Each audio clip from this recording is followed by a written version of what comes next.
Perkenalkan, nama saya Wayan Ernawati dengan NIM 1834020. Jadi saya dari Prodi D4 Teknologi Laboratorium Medis. Di sini saya akan sedikit menjelaskan bagaimana cara memahami statistik parametrik melalui uji regresi. Jadi regresi linier adalah metode statistik yang akan digunakan untuk terbentuknya model atau hubungan antara satu atau lebih variabel bebas, yaitu X, dengan sebuah variabel respon, yaitu Y. Analisis regresi dengan satu variabel yang bebas, X, dikatakan sebagai regresi linier sederhana.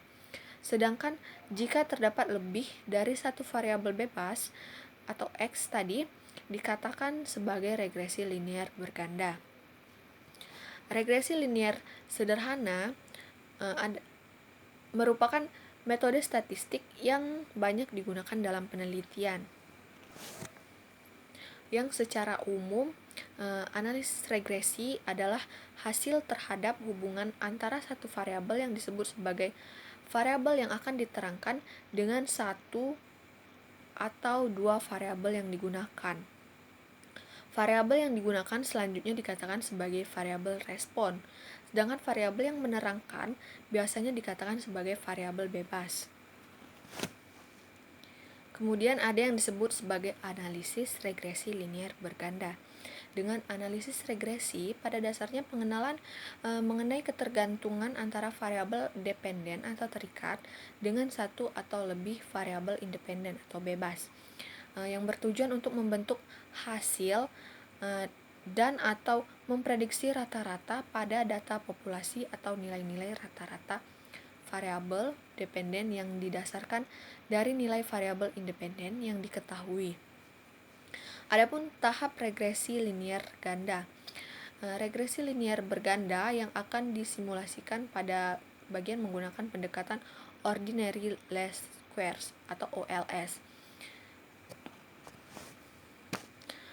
Untuk penjelasan akan dibagi menjadi 4 tahapan, yaitu yang pertama persiapan data atau tabulasi data. Kemudian yang kedua estimasi model regresi linier atau berganda. Kemudian pengujian asumsi klasik, dan yang keempat uji kelayakan model atau goodness of fit model. Interpretasi model linier berganda, data yang digunakan untuk melakukan input ke data dalam software SPSS.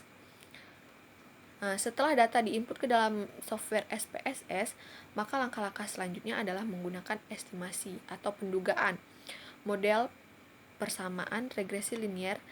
Setelah itu dilanjutkan menggunakan menentukan normalitas, membutuhkan hasil antara data residual dengan model yang akan didapatkan setelah model data terbentuk. Apabila model data hasil penyembuhan terhadap data ataupun model regresi. Kemudian pada bagian akhir akan dijelaskan bagaimana cara melihat baik tidaknya model dan menginterpretasikan model hasil yang terbentuk. Analisis linier berganda digunakan untuk menguji lebih dari satu variabel bebas terhadap variabel terikat. Mungkin itulah sedikit yang dapat saya sampaikan. Banyak sekali kekurangan yang telah saya sampaikan. Mohon maaf atas kesalahan yang telah saya lakukan atau kekurangan dari sedikit yang saya sampaikan. Saya ucapkan terima kasih.